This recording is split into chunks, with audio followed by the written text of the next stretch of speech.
Just trying to think if I need to turn this way, which means that gets turned that way, and that has to turn that way. Okay, so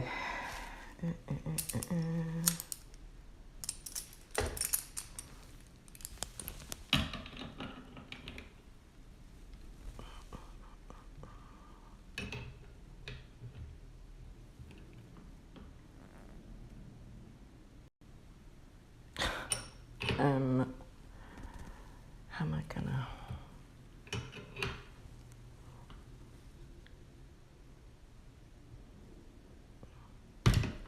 Oops.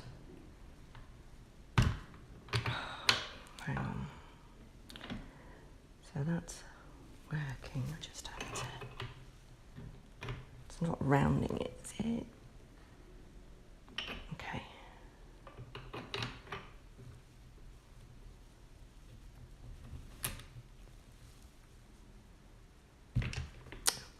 Damn it, this thing. Either it's rounding the nut or I need a different size.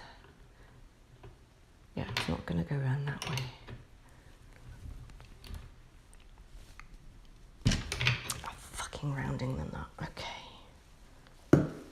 Need a different size. Let's try this one. 12.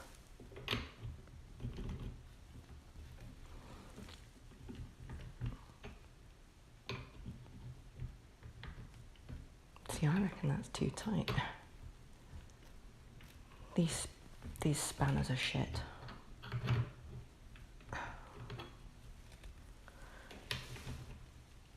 It's definitely a 1/2 inch, but these spanners are just shit.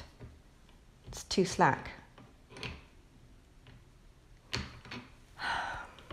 Let's see what other sizes have I got.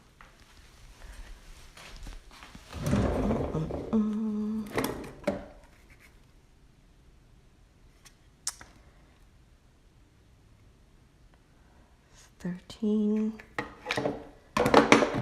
or 7/16. Let's see if that works.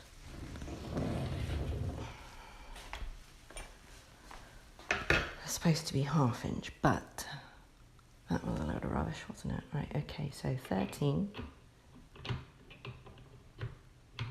Can't tell. It's too big. Yep, too big. Okay, so it's not a metric 13. A 1/2 inch, it was definitely rounding. Let me just see. Yeah, it's definitely rounding on the 1/2 inch, so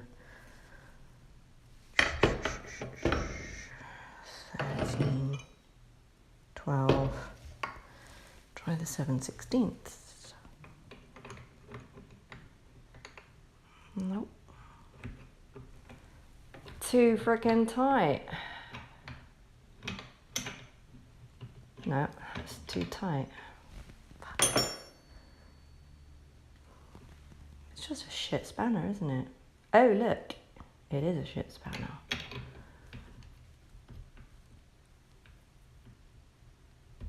What size is this?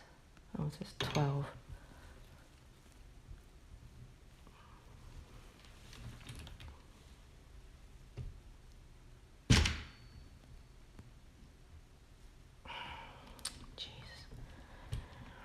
Can't disconnect it from the motor, can I?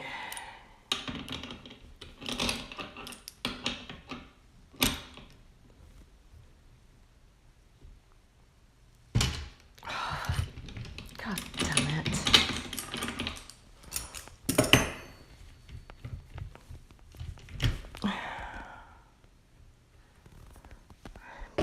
I get really pissed off with this machine. Breaks down every day. Too much slack and things that can go wrong with it. I'm getting sick of it, so I'm going to have this rebuilt out of metal.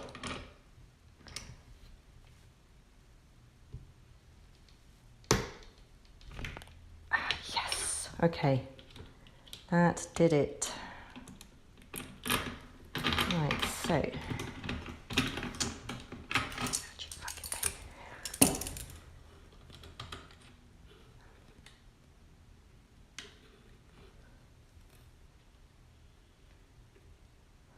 so what's happening is that as this turns upside down, this comes away from this and then it skips a tooth, and it's been chewing up the gears as a result. So I have to buy new gears for it anyway. But the fact that it's skipping is really annoying. Yeah, it's definitely a 1/2 inch, but these spanners are just rubbish. Right, okay, so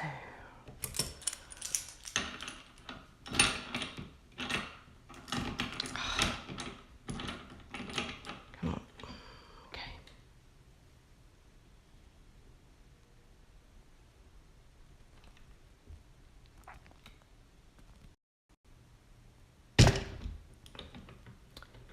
Don't do that.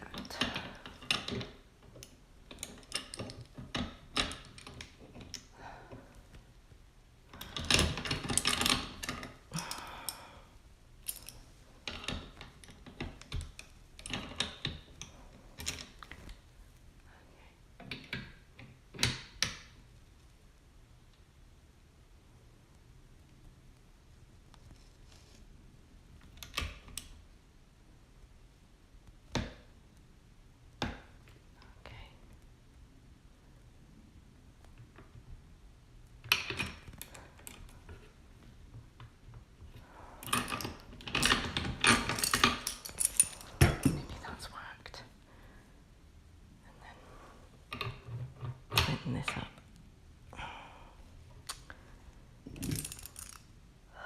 Tighten this up.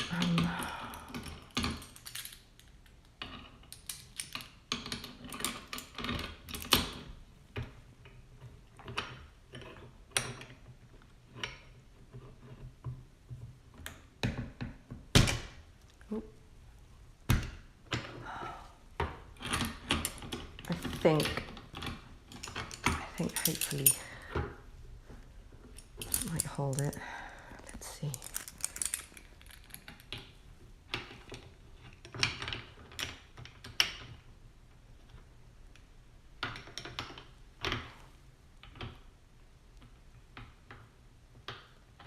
Oh, this adjustable one is a real pain in the ass as well.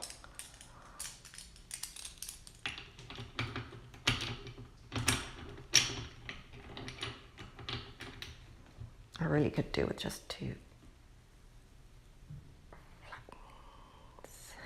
Yes, okay. I think that's done it. Okay. Let's see. One more adjustment. I have to take this down a little bit.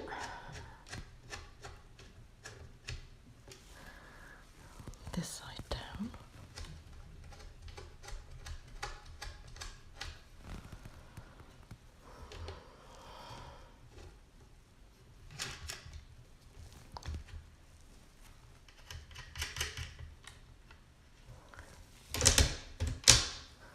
Okay, let's see how this goes.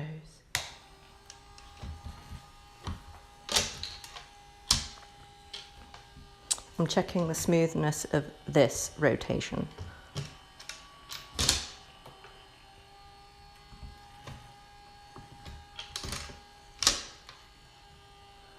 I'm just making sure that these gears aren't slipping.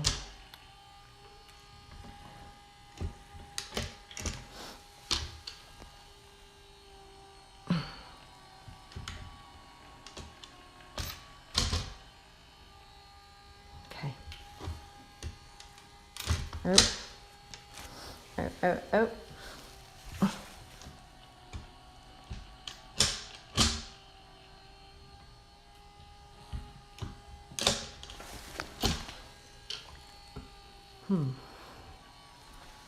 See if I can see from this side better. No, I need to be on top of it. Damn. Okay.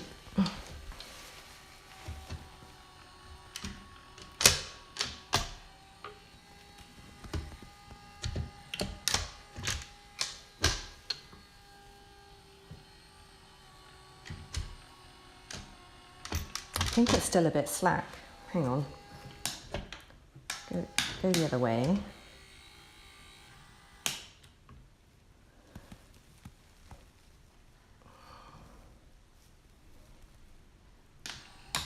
Nope.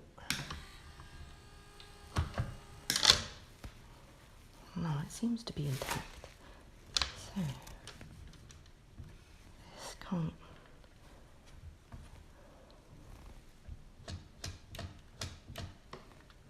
Okay.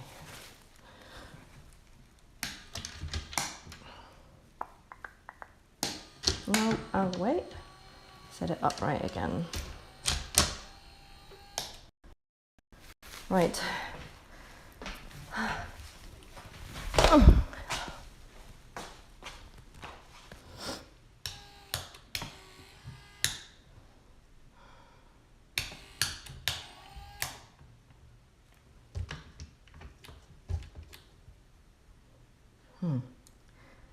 Okay, that might work. Right. Clean up and prep the mold. Oh boy. Right. It's a lot left over from yesterday actually that I didn't use. And yesterday I had 110 mils. And it looks like I used, math isn't very good, is it? Maybe 80 mils. Okay. So I'm making a note of how much I use because that's a good indicator of quality control. Let's see.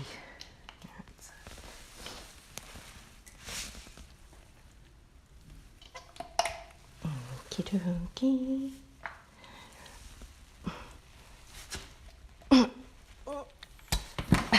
Okay. Damn it. Let's see if I can. Pull this.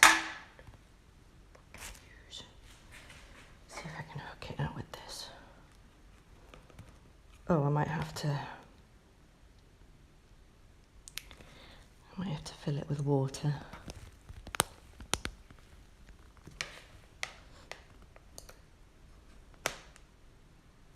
There we go.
A whole bunch of things to clean up.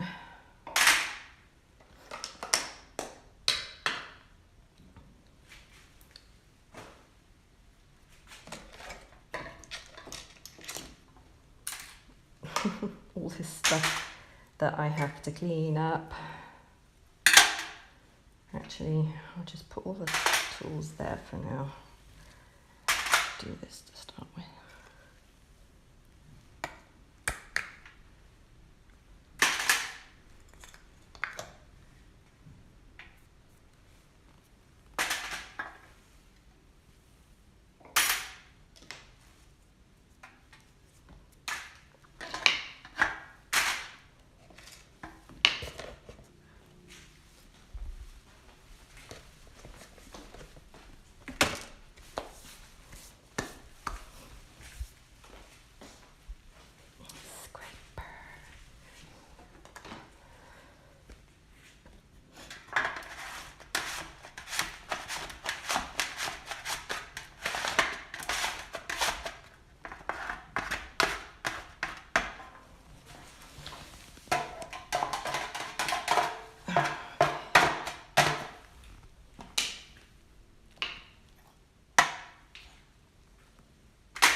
So I started on this project August last year. So that's what was 4 months, January, February, March, April, 8 months ago. So 8 months ago, I completely started from scratch. I had no business, no income, no job, no ability to feel like I was part of society in any way, as anything contributing to value. So I was in a pretty shitty place. And then out of the blue, I decided to treat myself for a birthday present and start sculpting something that, I don't know, just had meaning to me. Like, you know, in all the cliche movies about women getting older and then painting vaginas, maybe it's true, because I'm coming up to 45. I just turned 44, and maybe that was a midlife crisis kind of thing, where you suddenly look back at your whole life and go, what have I done? And wonder whether at this stage in life you have really done anything that you wanted to do. And I decided I've had issues with my sexuality all my life, and I want to do something artistic and just do a piece of art that just catharsized that, really. And I ended up sculpting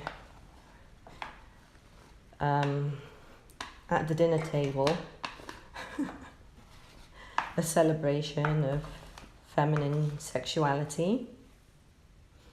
And I thought, I could make this into a prosthetic that I could put on a costume to wear, and that would feel pretty good, just as a dress-up thing. And maybe do it in one of my music videos.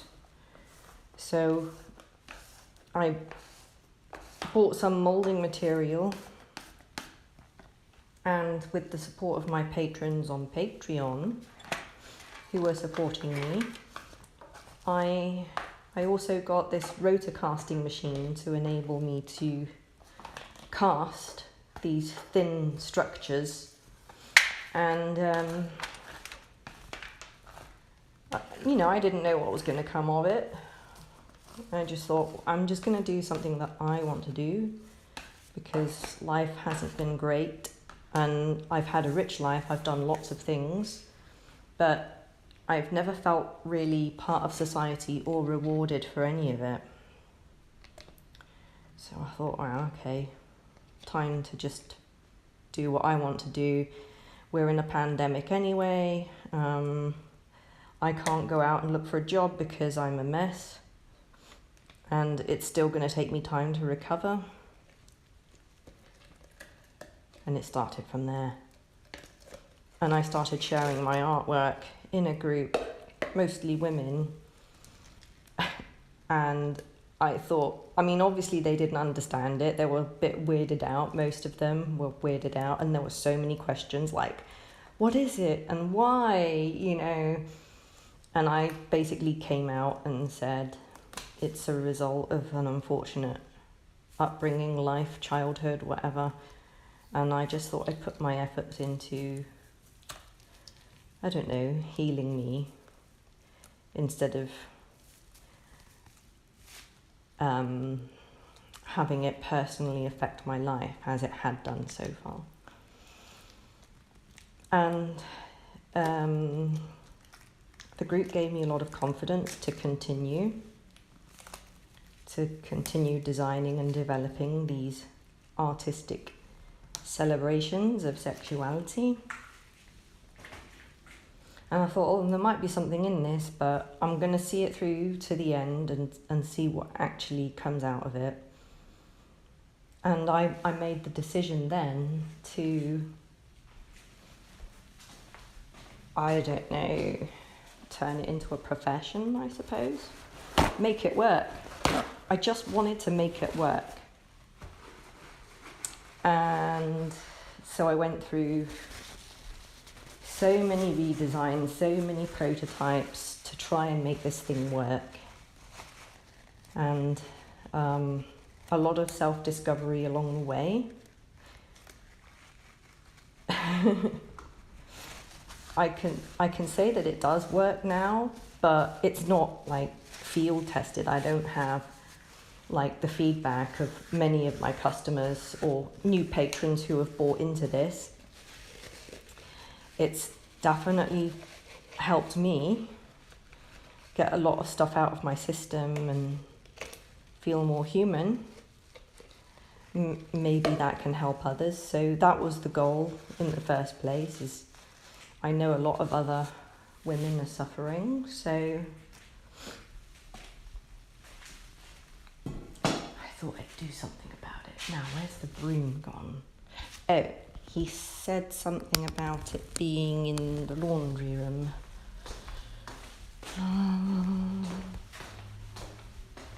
So, I'm gonna find the laundry room. I'm tired. I'm just like, my Adderall ran out and I really need it to stay focused, and without it I find it very difficult to focus on anything. During this breakdown period and rebuilding myself mentally and everything, I discovered that I'm definitely not neurotypical. I have some blood flow issues in my brain, some chemical imbalances in my brain, and I need help with that for the rest of my life. You know, just like other people have thyroid problems or insulin, and that's basically what I need. I need something for my brain to keep it balanced, because I don't produce enough hormones by myself. And mental health is very stigmatized to the point where I can't even get my refills without the doctor saying, yeah, go ahead, you need it. And then the insurance company turning around and going, but do you really need it? And so this happens like every month with my medication. The insurance holds up the doctor's prescription, and the more I complain about it, the more I get like, I need my drugs, the more they treat me as an addict, and they won't authorize. So I go through this roller coaster every month where it's turned into my month-long prescription of chemicals has a 2-week gap where I am unsupported and on a real freaking roller coaster, unable to focus on anything, and I'm essentially dysfunctional, and I could not work in the workplace, and no employer is really going to treat me with any kindness to allow me to work around that, because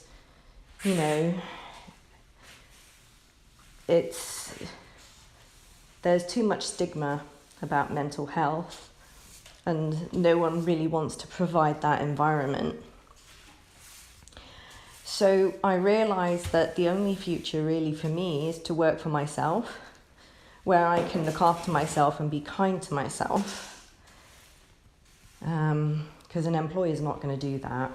And there might be some good employers out there, but I'm unlikely to find them with my skill set or whatever. I realise now that I do have a very interesting skill set, but it gets abused because employers tend to pile on a load of responsibility for one job, with like 20 different responsibilities that are not really related to one job, and then expect you to do it all instead of 5 people, because they've essentially saved money. And this is consistent. This is like whatever job I've had, they've just loaded up the responsibility instead of employing more people, putting more pressure on me, causing me to break down or whatever, because the whole thing is just badly written and unfair. And I think that's just the way a lot of corporate 101 functions. They try and get the cheapest employee they can get. If you're a woman, they can beat you down even more, because I generally get paid less than my male peers anyway. And this has happened all my life, like literally all my life. I've been in jobs where I've been overloaded and 70 cents on the dollar compared to my male peers. I've been fired for being pregnant. I've been fired for looking for other jobs and putting up a website saying I'm available for services. I've been walked off premises for that. I've had my wages slashed in half. I've been blamed for the company's lack of sales because I was not empowered to have a marketing budget and not empowered to make decisions. And so the blame falls back on marketing. It's like the last one in, the first one out. And I just thought, this is the story of my life, and I don't want to moan anymore, complain about it anymore. I'm just going to do what I want. So I started up this new business,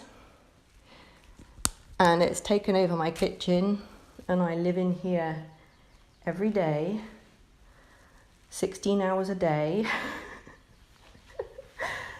It's insane. It's like I'm still on a massive curve. I'm still developing a lot, learning a lot, trying to build new things, trying to balance new designs with production, and trying to improve quality control, and obviously trying to improve my equipment, which keeps breaking down, which I know may be a sign of, I'm getting a lot of use out of it, but I really need things to be reliable at this point, because every time that machine breaks down, I get a faulty product that I have to sort of, touch in. Not quite, it's not faulty where the functionality is affected, but it's faulty in my mind because it's just not the same as the previous one. Got to switch those buckets over as well. I've just run out of this one, so I'm going to have to go digging through that bucket. It's about $800 worth of silicone, and the prices have just gone up.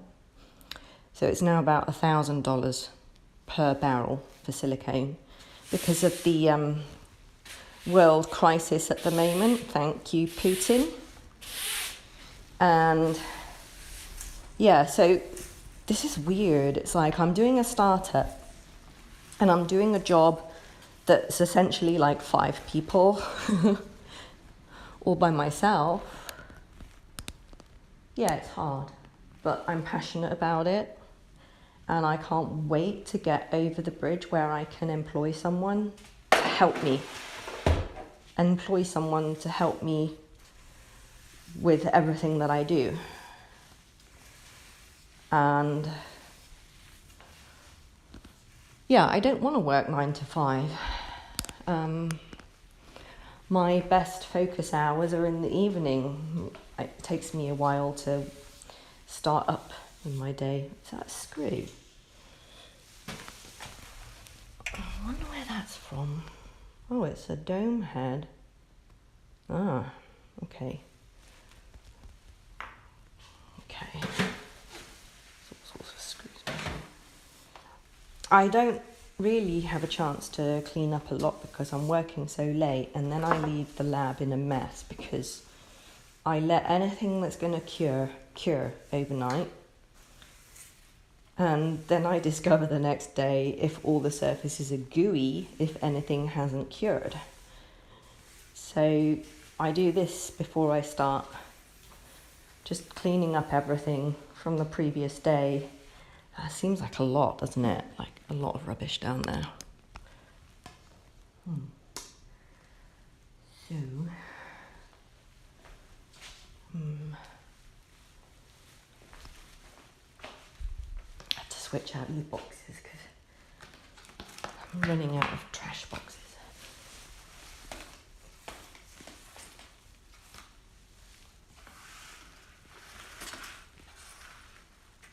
It's like...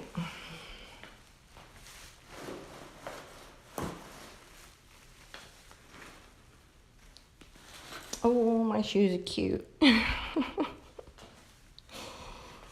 I'm standing on my feet most days, all through the day, and I just want to be comfortable now. So I wear slippers when I'm working all the time. I just want to be comfortable.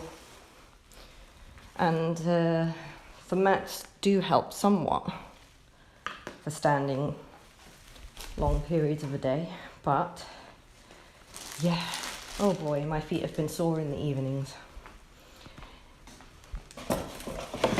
And until I get stabilized with this business, I don't know how long that's even going to take. I got my old shoes that I used to wear all the time, and now I'm in slippers. Yeah, so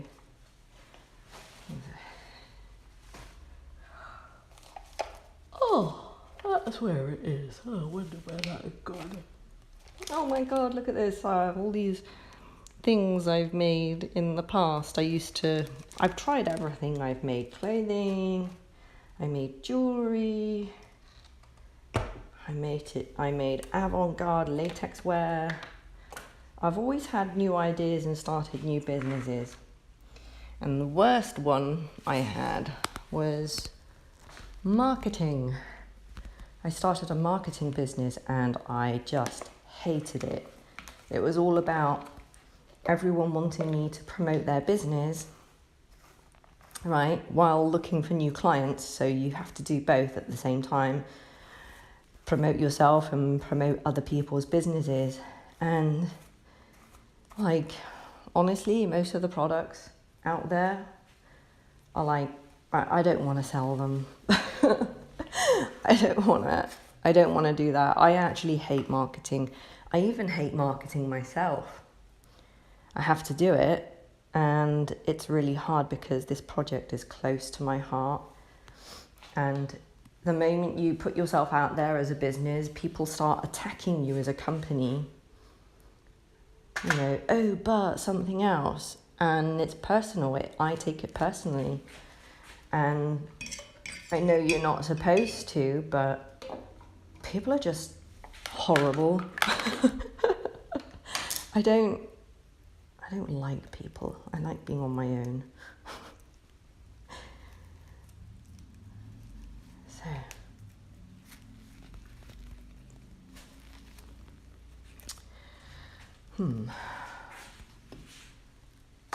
There's us.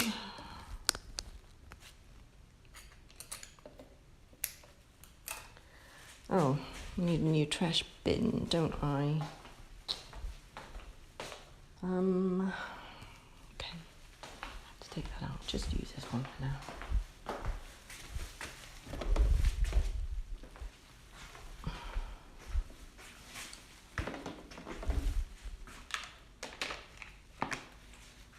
So yeah, you are on shoulder cam so that I don't have to be on camera. And I'm just getting set up for the day, or just starting. And I'll probably end up working like I normally do until midnight. So I start the day in the afternoon about 2 o'clock, and then I work until midnight most days. And in the morning, when I'm getting up, it's the routine with the bunnies, play with them. Oh, yeah, and catch up on any business, like Google were phoning me this morning about the campaign they're running for me. So, in a way, I was really lucky that I got the attention of Google from business and allocated me a personal helper from their side to run my marketing for me, to help me with my marketing, because I really absolutely hate it. I think I've done enough marketing my whole life now that I just have an aversion to it. And you know, I used to think I was good at it, but now I think to myself, maybe I was good at it, but I was choosing companies to work for, because now I would know that if a company is asking you to do the impossible, don't work for them.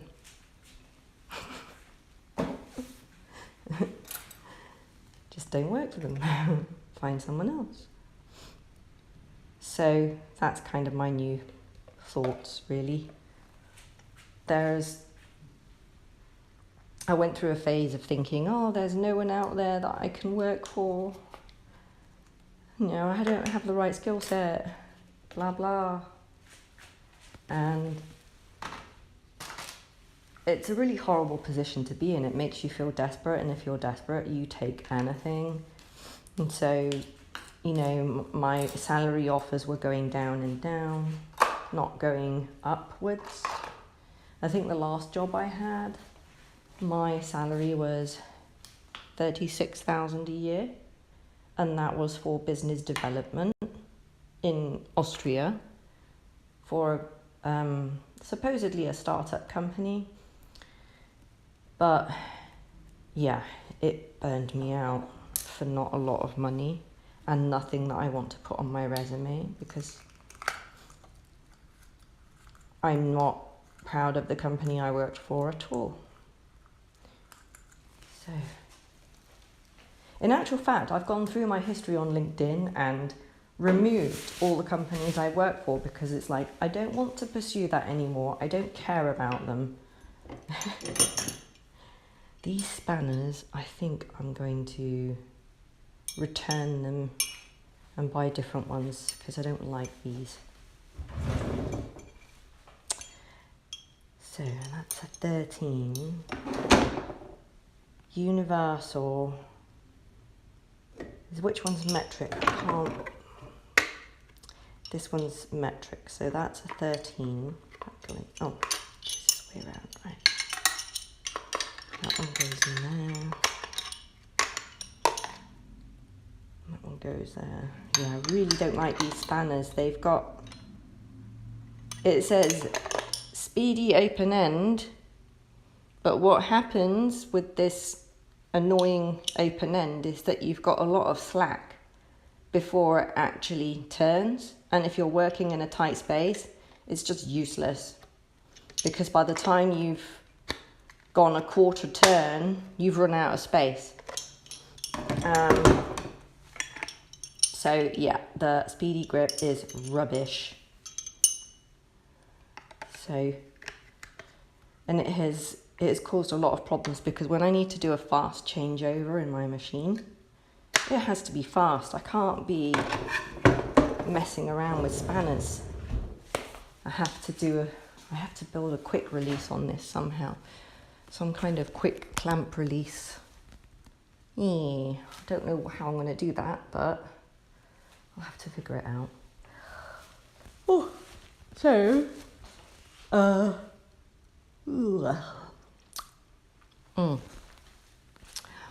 my camera is telling me that I have a low battery, so I'm gonna have to, oh my god, there's ants in here. Interesting.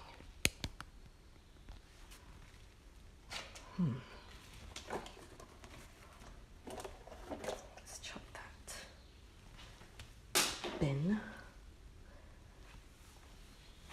Oh boy. These bits of silicone.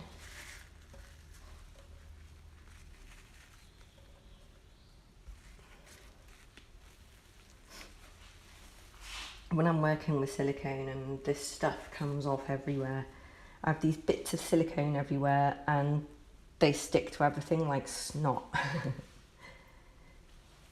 They do kind of pick up the dust, they attract the dust. Oh, there's a box of rejects there I need to sort out as well. Right. Ants, you can go away. There's no food in here. I don't know why they're in here. There's no food in this kitchen. I don't do any cooking in my kitchen. It's all lab stuff, making stuff. In actual fact, I have to make some soaps later on in the week. Not today, but I have to get some soap making ingredients because I'm going to start making my own soaps to go with the product. Ha.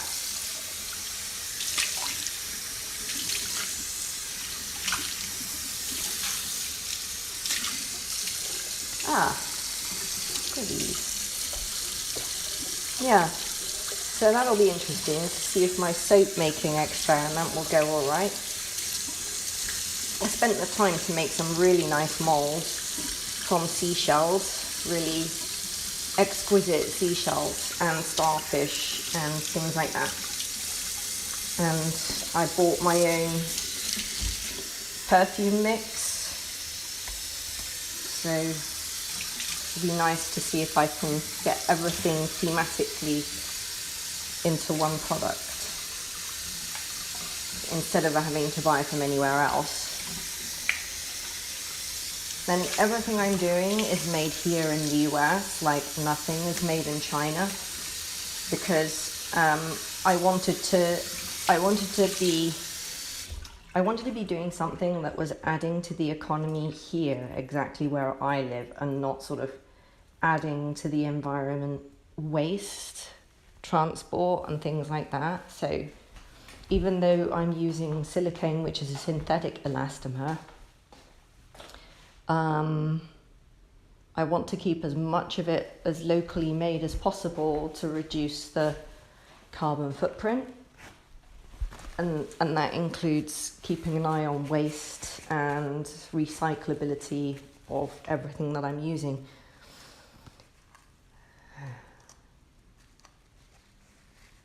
Right, okay, so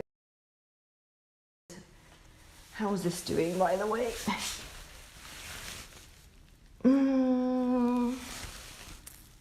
There's nothing coming out, so I'll have to scrape it out. Oh boy, that's not going to be fun. Right, I'm going to demold this one. She is going to be beautiful, I know it. Ooh, I'm getting hungry. Let's see if I can do this quick and then go get something to eat, and then I can get ready to pour. So, oops.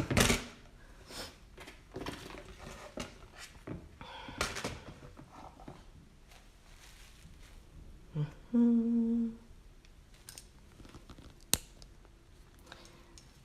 don't know how long this phone is going to last. It's complaining low battery, but I have no means of access to a charging cable at the moment, unless I'm working at the main desk, the main workstation. So right now, I'm just gonna demold this and then get the mold surface ready for the next casting. I don't know how many I can do in a day. I mean, I originally projected that if I got everything up and running smoothly, that I could maybe make, maybe 10 in a day. But I think that's probably far off at the moment. I think at the moment I'm probably only able to make 4 a day.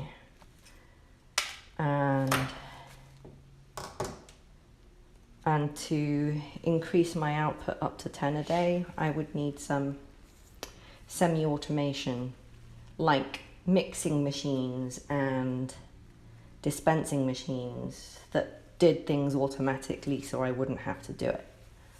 So there's another staple there. And I've looked into those machines and oh boy, they're expensive. So a silicone mixer head machine for dispensing, it's about $40,000. Like, okay.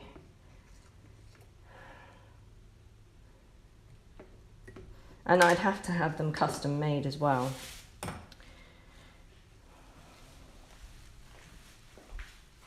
Which, yeah, I would definitely do, but at the moment in the startup phase, everything needs money and investment, and I'm just doing the best I can on my own.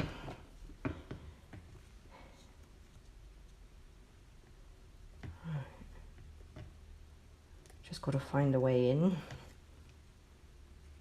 These are the nasal speculum.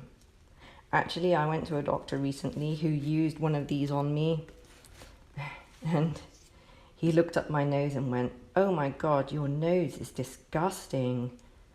Oh, okay, thanks for being honest. And what had happened was, I have a skin condition that doesn't produce enough moisture. So all the skin in my mucosal linings, whatever, they tighten up, they dry up, and they split, and then an infection gets in. So I end up with chronic infections very easily. And I didn't realize this was even a thing. I just thought I had a cold that was lasting forever. But it has eaten away the mucosal linings down to the point where I was getting frequent nosebleeds, and yeah, so apparently that has to be looked after now.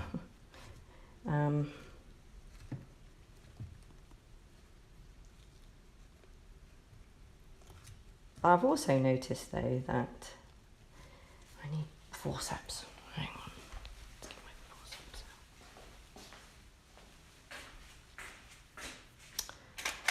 out. I need to clean all these tools.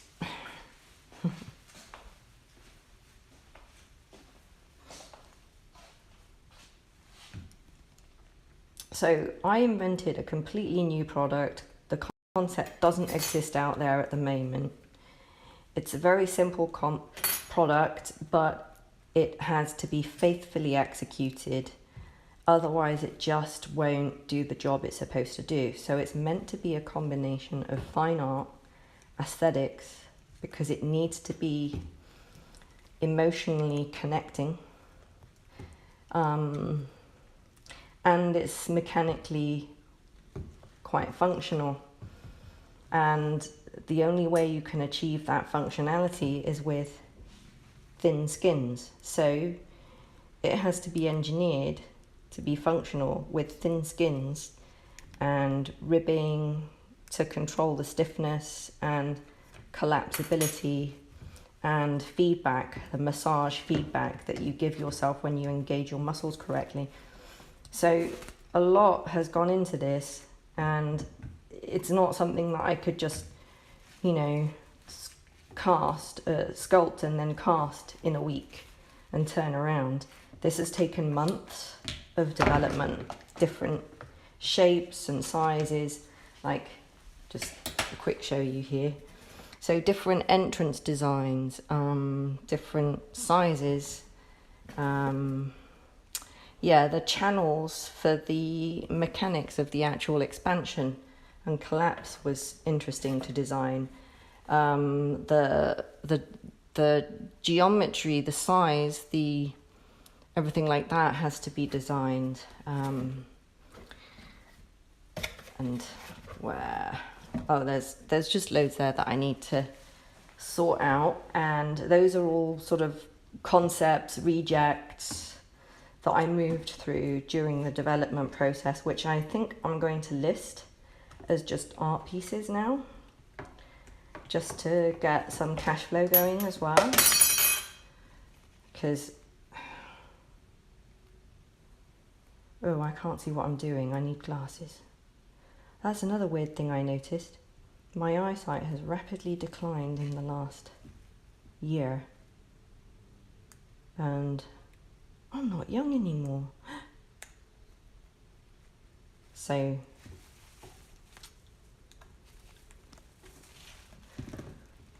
I can't wait though until the weather lets up. It gets really hot again, so that I can take my breaks in the day and go swimming and play again. I haven't played outside for so long. It sounds weird, doesn't it? I'm 44 and I need to go outside to play. I personally think all humans need to go out and play, but we don't, because we've been socialized against it. And I think that's one of the big mistakes of society, that we've trained ourselves out of laughing every day and playing. Like, growing up means you don't laugh and play anymore. Like, that's such rubbish. So, and actually, even in my last job, my boss said to me, "This isn't a circus," you know. And I'm talking about stuff that I was messing on my lunch break. I can do what I want, but apparently that's, you know, I don't know why it would offend other people, but there you go. Where did my gold scissors go? Did I just do? Oh, there they are. Okay. Right, and I need this one. Okay, so those two.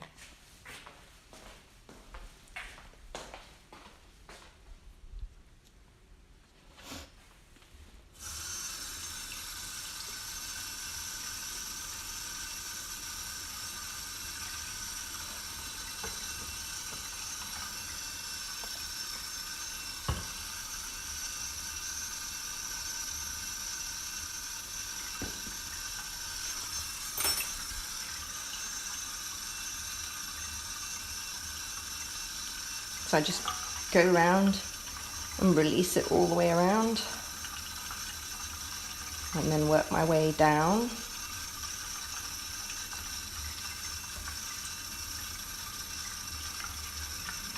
So yeah, each one of these pieces is fine art. It really is a work of art, and it's not something that I can just pour into a mold, heat up, forget about. Doesn't work like that.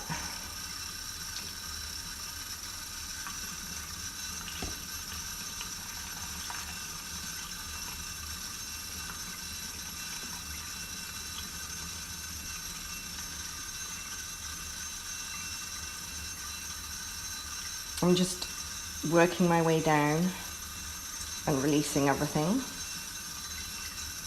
I can feel the flashing, like little membranes kind of pulling away from all the seams, all the joins. There, okay. So that feels like it's been released now. And then, hopefully, it should pop out. It's slightly, I made the mandrel slightly squishy, so it should just pop out. There we go. So that's the mandrel on the inside, and it's squishy to enable me to pull it out.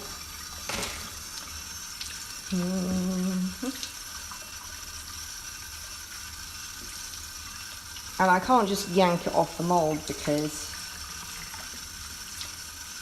this resin is really sharp, and with the detail it's like glass, so I mustn't get my fingers in. I mustn't pull it because it will tear itself. I mustn't get my fingers in because it will cut my hands up like I've done before. So I use tools to gradually release it, and I can't inject water into it because then I would need to disguise the venting holes. And plus I'm only using hand equipment like syringes, and that tends to be really hard to get enough pressure behind it to release anything. So I'm just doing things the old-fashioned way, and if I was to ever develop machined molds, and these are not machined molds, they're all handmade molds. Oh, that was something I need to fetch.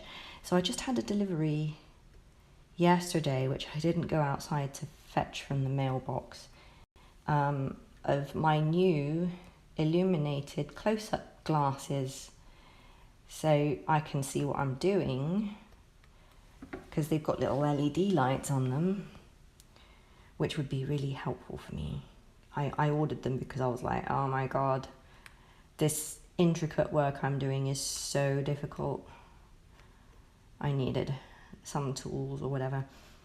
All of my tools are like surgical tools because they're the best for working with silicone at the detail that I'm working to. It's like doing surgery on everything. So yeah, I've got quite a collection now of surgical tools for working with silicone, to retract it, to grip it, you know, gently.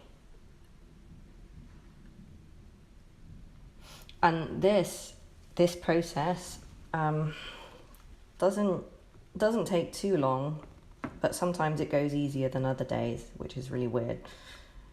I can't figure out that yet. So hopefully what I'm demolding right now, you'll get to see, and I'll make another one today in a different colour. I've got a few orders to fulfill, and I'm doing something special today. I'm doing a surprise for my daughter. Okay, why are you giving your daughter a sex toy? Because I can. I'm pretty lucky, I think, that I can let my daughter be open to me and talk to me about anything. And when I say anything, I really mean anything. She doesn't feel ashamed. She doesn't have to hide anything from me. And since this is a completely new device on the market that I have invented, not only do women not know about it, but young women especially assume that they won't need it, they don't care for it, you know, it's just not part of their lives, they don't need to spend on it. So the experiment in my thinking was, daughter, what do you think of this? Here's something for you to play with. So I'll send her a few, and it will be like the weirdest birthday present she's ever received. Because honestly, people look at these and they are a little weirded out at first before they realise there is a function behind it. And, you know, if she enjoys it, I would like to hear from her perspective as a young lady about the product. So, yeah.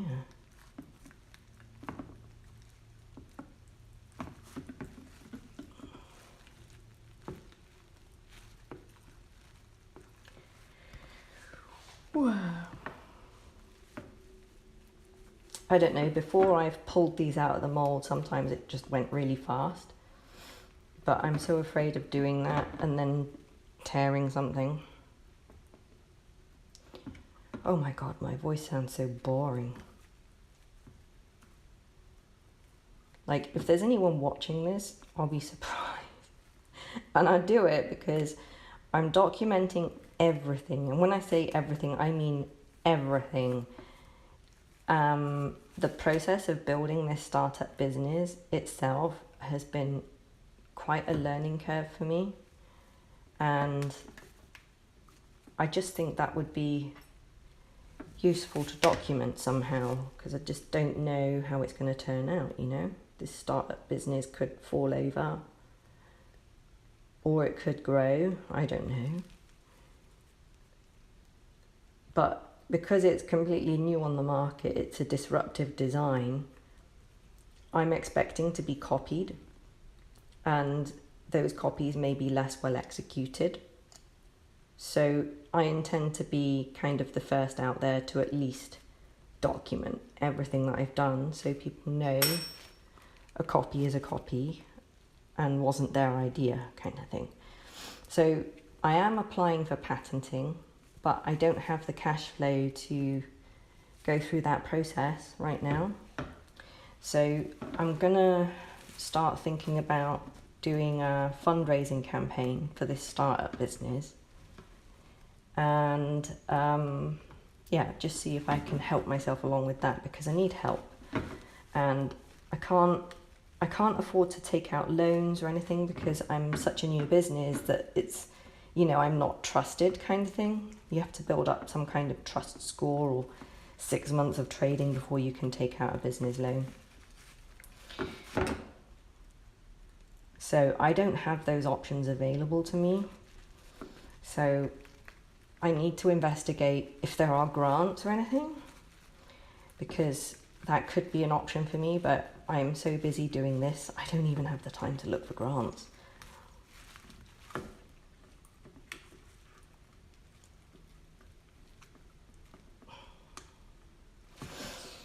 I'm just feeling my way around this blind.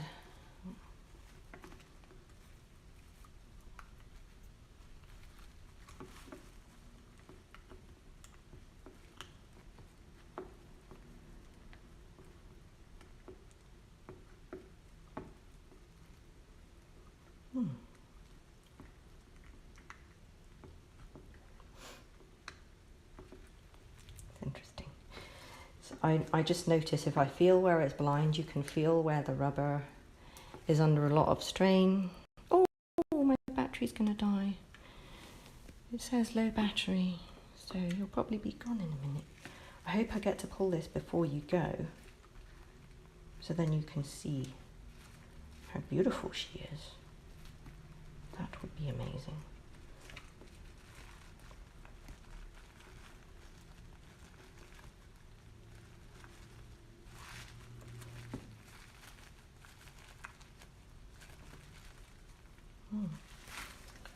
She's coming.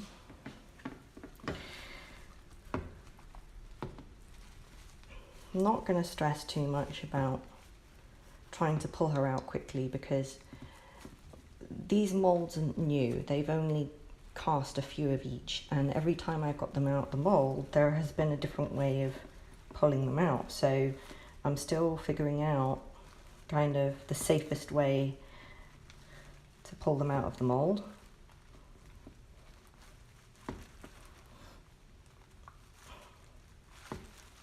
When I say safest, I mean without hurting me or damaging the product, because there is a potential there with these glass like sharp molds to do damage on its way out. And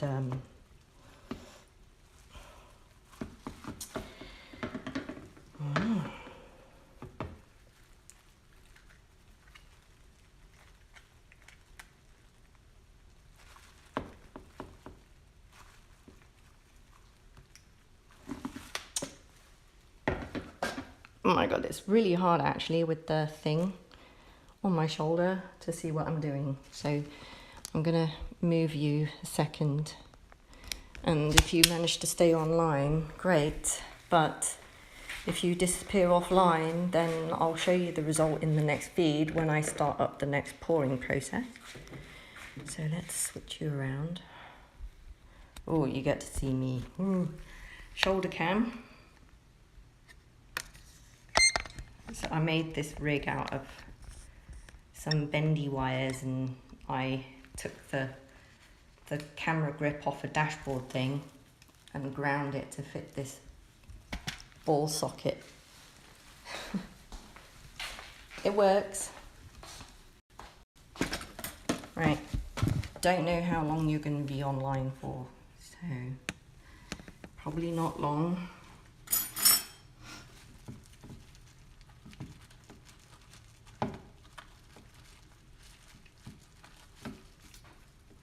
Got to try and get a grip on it where I can stretch it over the vestibule. The adapter that I've put in that creates the vestibule of the entrance to the vagina, and I'm wondering if there's a new way to design this and embed it into the mold, because this is causing me so much problem. I'm wondering if I can possibly make this flexible at all.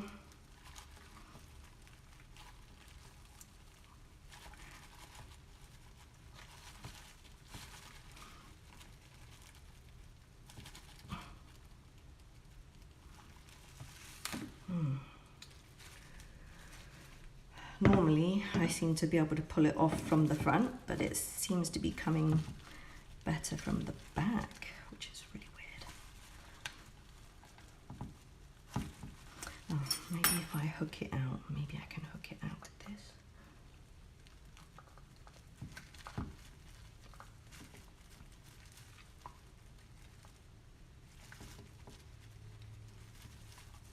I'm going to try and grab it and lift it off of the adapter, but it's really hard to grip because it's kind of slippery. Slippery fish.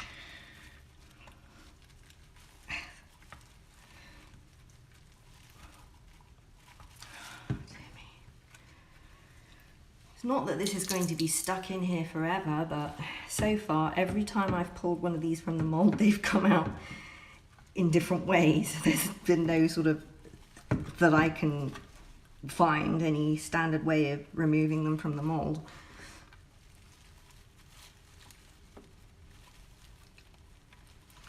Wow, this is hard work on my wrists. Yeah, I'm wondering if I can make that adapter somehow removable. If I drill it out, maybe. Oh yeah, maybe I should do that. Yeah, I'm probably going to drill out the adapter from the other side.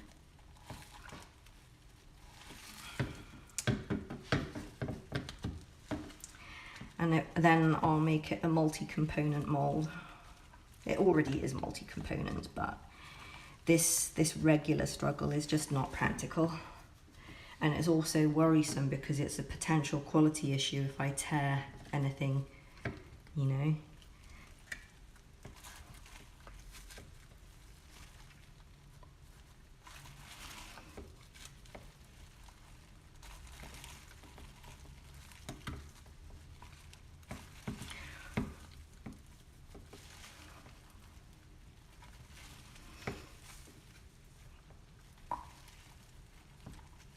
It's so weird. I don't understand why this is so difficult to pull. But honestly, this is probably the hardest time I've had with this particular mold. So I'm gonna have to make some changes to the mold after I do this next casting.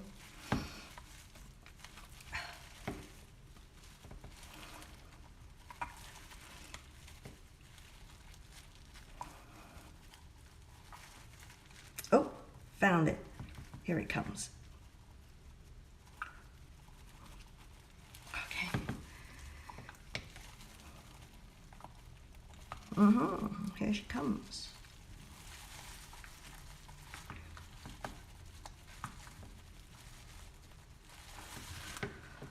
Oh, finally. Oh, something snapped.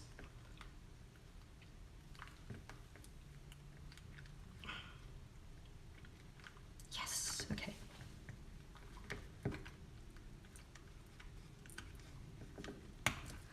Okay. Right, there she is. So I have to trim out this like hymen. I think that's what you heard, the pop. See, it just kind of tore there, but that's okay because that's going to be trimmed out. Yeah, she's looking really nice. This is a really beautiful one. I'm really pleased with that. So I'm going to go offline now, get something to eat, and then I will prepare this mold for another casting.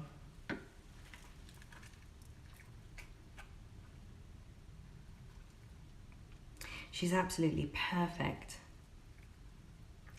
There are no flaws that I can see. The important area I check immediately, the vestibule area, and it's just perfect. So you see like a little seal in there that I have to trim out and pull out. That's where the adapter went in and connected. And those flashing lines I have to just trim out, but she is just gorgeous. She's probably the best one that I have pulled from the mold so far. Let me put her in the light. I'm so proud of this one. She's just gorgeous. Oh my God. So yeah, I'm really pleased with her. She's gorgeous. So just quickly show you how she goes in. Right. So this egg, it's really thin. It's like 2 millimeters thin. Once it's all trimmed and tidy, it'll be nice. And then it literally folds up by pushing it in and rolling it over like a menstrual cup to insert like that. And then it pops open to stay in. And there are different sizes depending on the stay power you want and the coverage you want and the protection you want. This one has a lot of buffering, depth buffering. So if you are hysterectomy, if you've been through a hysterectomy and you have cervical scars, you want to minimize the bottoming out at the end of the cervix. And so you do that by increasing the buffer here, you know? So he won't go too deep. And it looks short, but it's all the way through. And yeah, it's really nice and soft. And the whole thing is really nice and soft and expandable. So I'm really, really pleased with this one. She is just gorgeous. See what I mean? Every one that I pull is completely different, like a work of art, but she amazingly came out the best so far. I'm really pleased. Okay.